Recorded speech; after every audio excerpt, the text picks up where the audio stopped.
that is, me and my partner, we have always been business owners.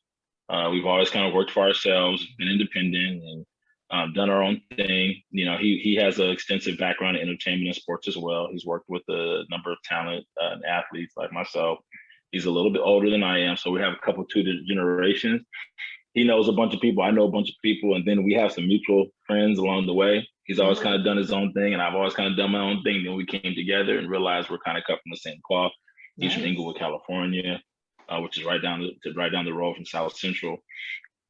So we just believe in, but we also believe in group economics and working together and taking those resources and partnering and doing what everybody else does. It's like, listen, success leaves clues, right? I feel like I've been doing this whole long run-on sentence. I just had some coffee. No. Well, all you're doing is making me have more questions.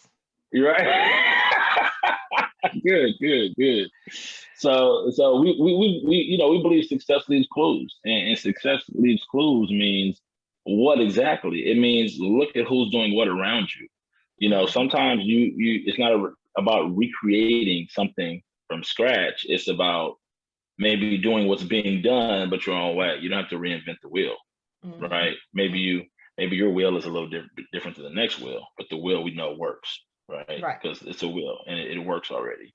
So looking at how some other groups practice economics and how they thrive economically and financially, you can look at some of why they're successful and say, why can't we implement some of those things? Or how do we implement some of those habits into our own community and begin to thrive that way?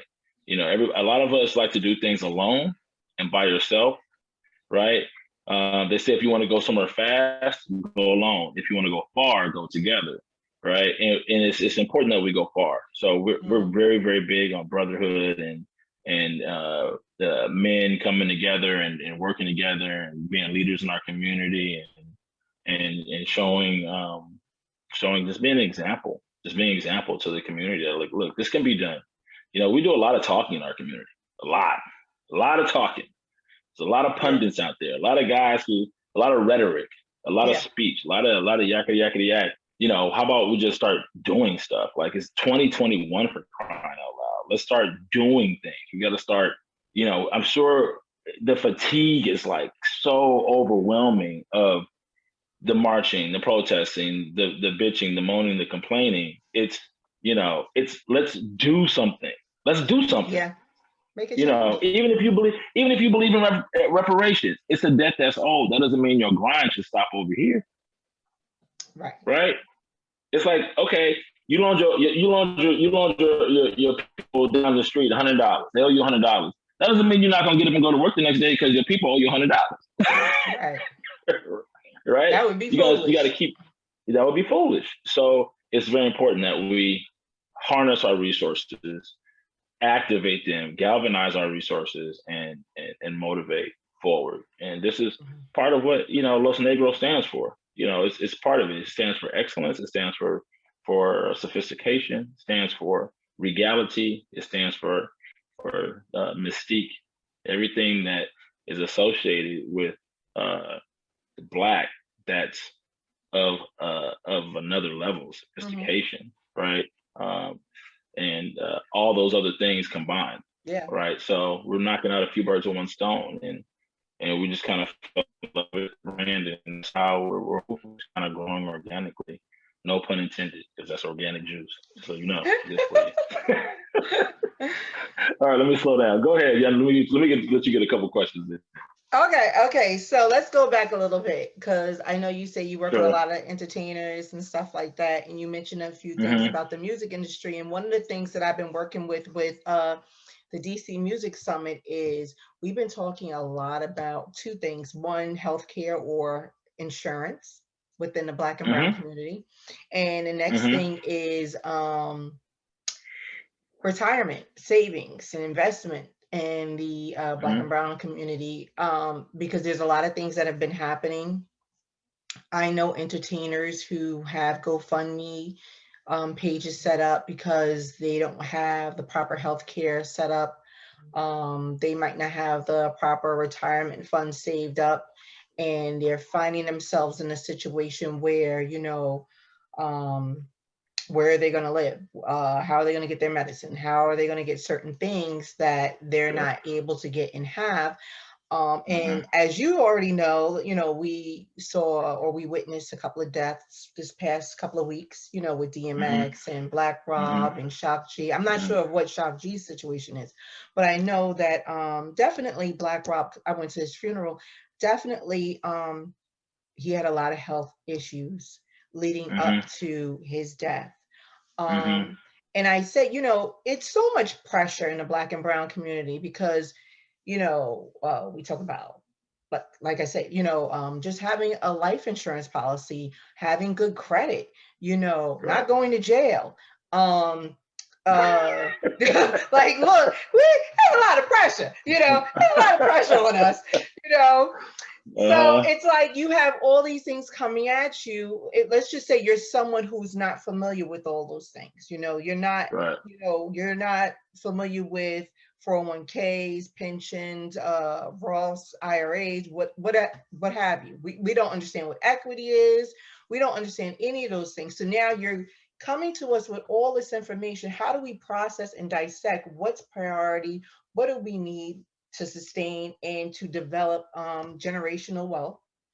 These are things and terminology that is foreign to a lot of the people in the Black and brown community. And then with that being said, when you're looking at the entertainment industry, when they're giving you your deal, whether it's 360 or not, no one's saying, oh yeah, and you could contribute 4 or 5% over here, and over time it'll build to this. And when you get ready to retire, or if nothing comes of your life, with this contract or this record label, you'll have this to retire on, or for your family, this will set you up because you're considered an independent contractor. But no one is having those conversations. And too many times we're finding a lot of artists who are sick and destitute and have nowhere to turn except for GoFundMe to help bail them out of situations. I mean, we got people like that anyway, regular, but a lot of our artists are finding themselves in that position. So, like, what would you say, or what would you present, or what do you think would be the best path for someone in the entertainment industry? What should they be looking at right now? Because like I said, there's a lot of pressure. Yeah, I mean, as far as savings is concerned and setting up for the future and for generational wealth, life insurance is one of the most overlooked and crucial vehicles towards that goal that we're not taking advantage of, that so many of us are not taking advantage of. The reason why is because we just haven't, there's not enough of me out there. There's a few of us, there's not enough of me. There needs to be more voices that can educate us on what it actually does and how it can be utilized, right? There is what's known as investment grade life insurances, right? Where you can store cash value over time, right? And then there's tax mitigation benefits as well to this stored money and to the beneficiaries on the death benefit, right? Because it's tax free, So it's important that those estates are set up, right? It's important that if you have property, that you set up a trust and a will, right? You don't want your property going to probate thinking that it's just going to go to the next generation, right? Because people pop out of the woodwork, right? If a trust and a will is set up, you say, look, this stuff is these assets are singled out for these individuals. There's stipulations, there's rules, right? When there's no rules and you're a person of prominence, then guess what? Somebody can say, oh, well, guess what? That was my dad too, right? Somebody you never met before. Oh, I'm a relative. They said they owe me, they owe me X, Y, and Z, blah, blah, blah. And you can protect the assets, right? That doesn't mean somebody can't sue you, but you want to zip tie this thing up as much as possible, right? Because this is something you've worked for a very long time, and you don't want people coming after your family for assets that don't belong to them, right? So I would say life insurance is one of the greatest ways to set your family up for long-term generational wealth, because that's tax-free money. Okay, a lot of us don't know that, and another thing a lot of us don't know is that it's more affordable than we think, right? We've been sold on a number of retirement vehicles, but there's ins and outs to 401ks and IRAs and mutual funds that people are not very aware of, right? That I can't get into all right now because of licensing and whatnot, but but there's ins and outs that people need to educate themselves on. A lot of businesses sell their employees on some of these vehicles, and the reason why is because it benefits them. Doesn't necessarily benefit the employees, right? It may if they are educated on how to utilize it properly, but more times than not, they don't, right? So now you have all this tax liability and whatnot that you're not really familiar with. All you know is that, oh, the tax is deferred until such and such time, right? But that's not really how life works. Usually people need to utilize money before they turn 59 and a half, which is basically 60 years old, for their kid going to college or an emergency or whatever it may be. And then you're going to realize penalties and taxation and blah, blah, blah, and still owe that money back. So these are a lot of things that people don't understand. They don't know, they're not aware of. I think life insurance policies, in my opinion, is one of the greatest financial vehicles to take advantage of.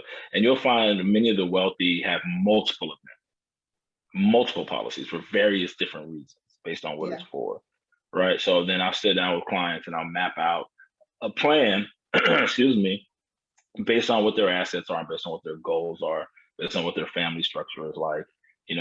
I think it's important to look at your family kind of like a business, right? You have a CEO, COO, CFO, whatever, right? And then your kids can be like your little employees or whatever. But you're setting up for the business to go on, right? When individuals start a business or they begin an empire, they want it to live longer. That's a legacy. They want to live longer than them.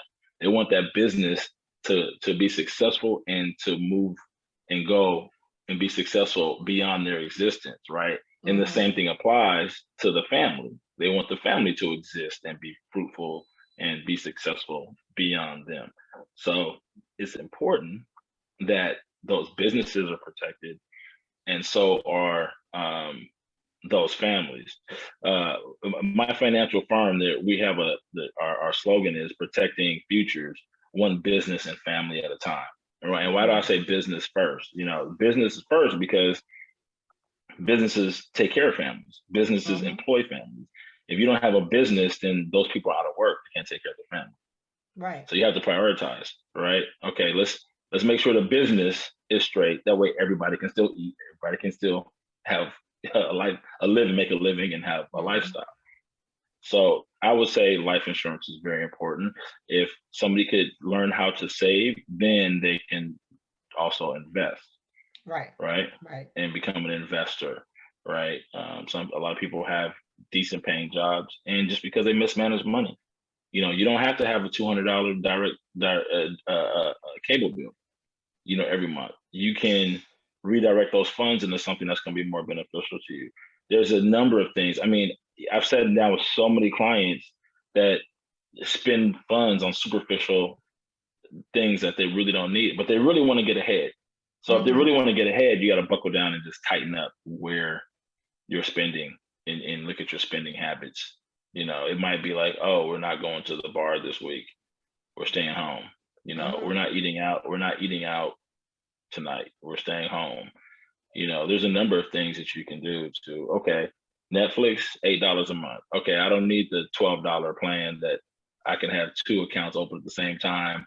No ads and all this other kind of stuff. Like, you really have to, it doesn't mean you're being cheap. It just means you're being cautious. Right. And being mindful of your spending. And that's important. Okay.